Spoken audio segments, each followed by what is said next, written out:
across the globe, people are learning to make jewellery from their homes, creating their own small and beautiful businesses with a simple toolkit and a passion for making sparkly things.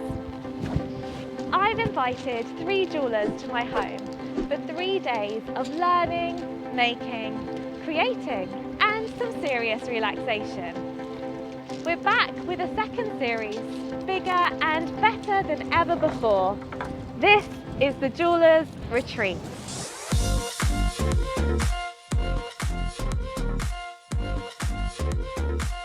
Over the next few days, 3 training jewellers will make 3 projects. From pendants and earrings to engagement rings and storytelling jewellery, they will cover it all. With only a limited time to complete each project, the pressure will be on.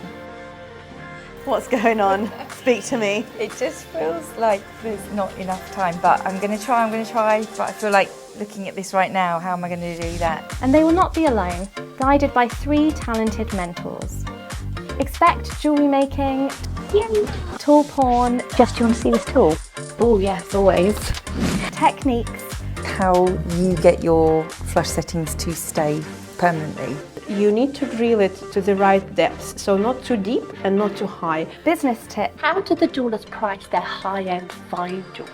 One of the most important things when you're pricing higher end work is to be really bold and brave with it. Gemstones. And that's beautiful. Oh, thank you so much. And I think the stones you have are lovely. And most of all, tons of fun and creativity with this talented group of budding jewellers. I think you did it. I think so. You nailed it. Yes. Well done. And breathe.